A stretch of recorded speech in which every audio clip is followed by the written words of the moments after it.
अरे इंस्पेक्टर करण, ये तुम जानते भी हो कि तुम किसे उठा लाए हैं? ये शहर के सबसे बड़े बिजनेसमैन के बेटे हैं। हाँ। खट्टी मीठी कहानियाँ। विमल एक शहर में अपनी पत्नी गीता के साथ रहता था। वो एक पोस्ट ऑफिस में ईमानदारी के साथ काम करता था। उसके 2 बेटे थे, करण और हर्ष। करण बड़ा था और हर्ष उससे 3 साल छोटा था। हर्ष के अंदर एक कमी थी, वो हकलाता था, जिसकी वजह से लोग उसका मजाक उड़ाते थे। अरे अरे, उधर देखो कौन आ रहा है। अरे देखो देखो, हकला आ रहा है, हकला। अबे हकले, अपने भाई के साथ किधर चला? मैं तेरा तोड़ दूंगा। हाँ तो ठीक है, तोड़ देना, पहले इधर तो आ ढकले। हर्ष क्यों इनके मुंह लगता है? चल चल घर चल। करण हर्ष को समझाकर वापस ले आता है। वो घर पर आकर अपने बाप से ये बात कहता है तो विमल उसे बताता है, देखो बेटा, तुम्हारे अंदर एक कमी है, तुम इस बात को स्वीकार करो। जब तुम खुद इस बात को स्वीकार कर लोगे तो फिर तुम्हें कोई नहीं छेड़ेगा। रहने दीजिए पापा, आपसे तो कुछ भी कहो आप लेक्चर देने लगते हैं। हाँ, तमीज से बात करो हर्ष। हाँ, मुझे को डांटो, सब मुझे को डांटो। मैं ही सबसे बुरा हूँ ना। मैं जो भी बोलता हूँ आप लोगों को बुरा ही लगता है। हमेशा मेरी ही गलती दिखती है। ऐसा नहीं है बेटा, बात समझने की कोशिश करो। क्या बात समझने की कोशिश करूँ?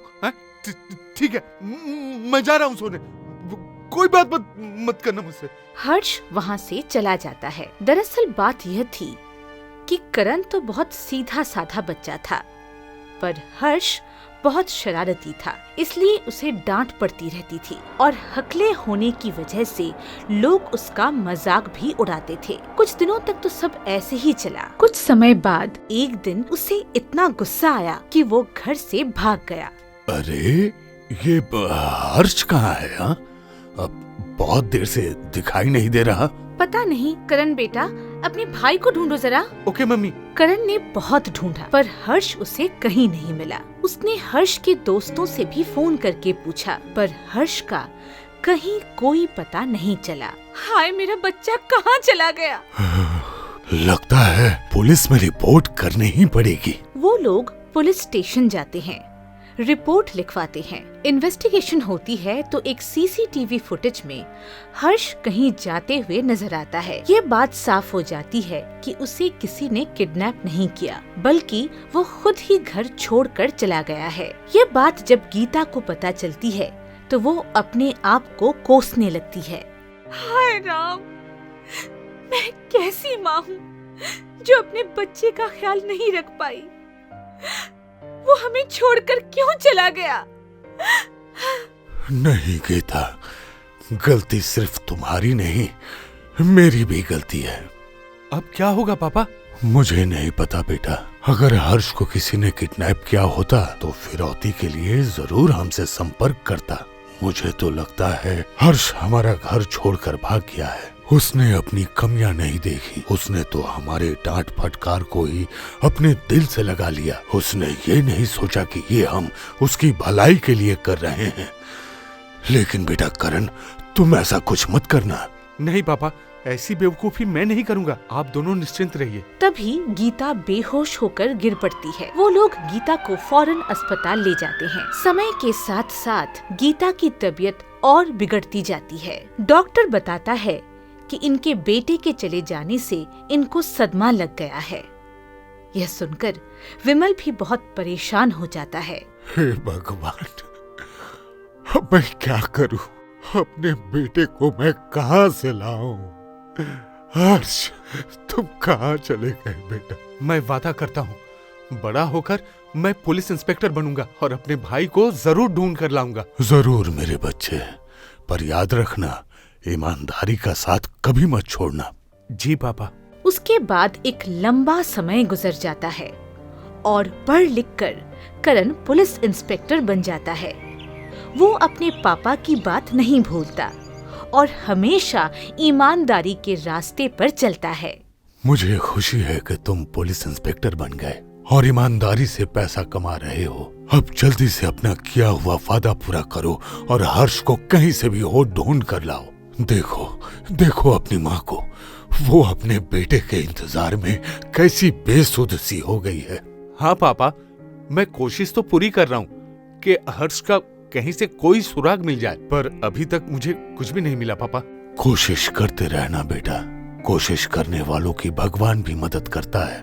वैसे पापा, मुझे आपको एक बात बतानी थी। मेरे डिपार्टमेंट में जो सीनियर हैं, वे सारे गलत काम करते हैं, रिश्वत लेते हैं वो, और वे लोग चाहते हैं कि मैं भी वही काम करूं, रिश्वत लेकर बड़े लोगों को छोड़ दूं। वो मुझ पर जोर डाल रहे हैं कि मैं भी रिश्वत लूं और अपनी जेब गर्म करूं। बेटा, सच्चाई और ईमानदारी का रास्ता हमेशा से ही कठिन होता है, पर तुम हमेशा उसी रास्ते पर चलना। करण बेटा, मेरा हर्ष कब वापस आएगा? आ जाएगा माँ, आप चिंता मत करो, मैं लाऊंगा उसे। उस दिन करण पुलिस स्टेशन जा रहा था तो रास्ते में उसने देखा कि एक लड़का अपनी कार से किसी को टक्कर मारकर भाग रहा था।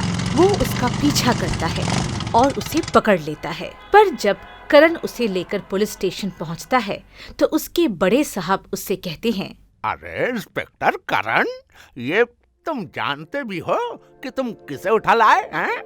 ये शहर के सबसे बड़े बिजनेसमैन के बेटे हैं। हाँ, इन्हें छोड़ने के तो बहुत सारे पैसे मिलेंगे। चलो चलो छोड़ दो, मैं जाकर साहब से बाद में पैसे ले आऊंगा। छोड़ दो छोड़ दो। नहीं बड़े साहब, मैं इसे नहीं छोड़ सकता, ये एक्सीडेंट करके भाग रहा था।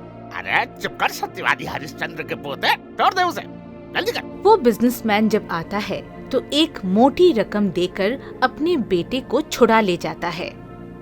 करण से ये बिल्कुल बर्दाश्त नहीं होता और वो बड़े साहब से लड़कर घर चला जाता है।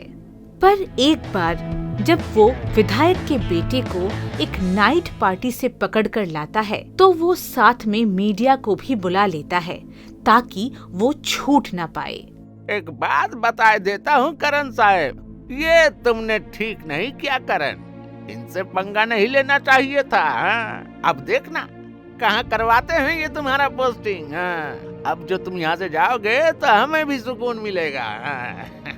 करण उदास होकर घर आ जाता है और विमल को सारी बातें बताता है। बेटा, जो भी होता है भगवान की मर्जी से ही होता है और जो होता है वो अच्छे के लिए होता है। चलो हम लोग भी तुम्हारे साथ ही चले चलते हैं, वैसे भी इस शहर में हमारा दिल नहीं लगता। ठीक है पापा। वो सब उस छोटे से शहर में चले जाते हैं।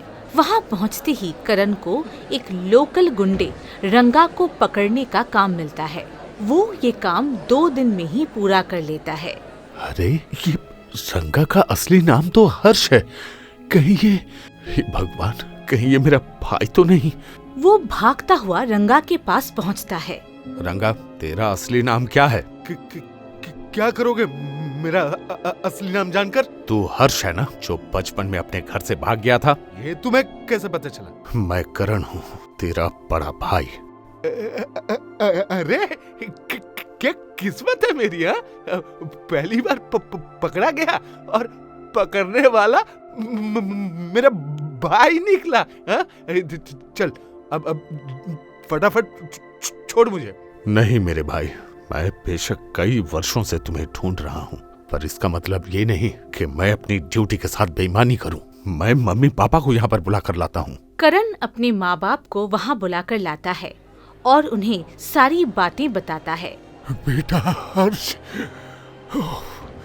तुम्हारे इंतजार में हमारी आंखें रो रो कर थक गई बेटा। इतने सालों बाद मेरा बेटा मुझे मिला है और तूने उसे जेल में बंद करके रखा है। इसे बाहर निकाल। नहीं माँ, इसने बहुत लोगों को लूटा है और बहुतों को मारा भी है। मैं इसे नहीं छोड़ सकता। कैसा भाई है रे तू? हाँ, भाई के नाम पे तू कलंक है। हाँ, बचपन से ही अभी तक तू मुझसे जलता आया है। हाँ, क्या? मैं तुमसे भला क्यों जलूंगा हर्ष? मैं तो बस अपना ड्यूटी कर रहा हूं। गीता और हर्ष करण से बहुत कहते हैं कि वो उसे छोड़ दे, पर करण नहीं मानता। तब अंत में विमल करण की बात को सही बताते हुए कहता है, बेटा करण, तुम सही कर रहे हो, क्योंकि ये अब हमारा वो छोटा सा हर्ष नहीं रहा। ये तो गुंडा रंगा है, और गुंडे को तो सजा मिलनी ही चाहिए। हाँ, ये अलग बात है, अगर ये सुधर जाए तो ये हमारे घर में वापस आ सकता है, वरना हम समझेंगे कि हमारा एक ही बेटा है। आप भी बिल्कुल नहीं बदले पापा। हाँ। पर तू बदल जा बेटा, और अपनी सजा काट कर जल्दी से घर आ जा। हाँ, हाँ मेरे बच्चे, मुझे तेरा इंतजार रहेगा। अब तू ये काम छोड़ दे और अच्छा बनकर अपनी माँ का बच्चा बनकर वापस आ जा। हर्ष को उन लोगों की बात समझ आ जाती है और वो सजा काटने के लिए तैयार हो जाता है। कुछ समय बाद वो अपनी सजा काट कर वापस आ जाता है और बुरे काम छोड़ देता है। अब वो अपने माँ बाप के साथ रहता है और करण ईमानदारी से अपना काम करता है।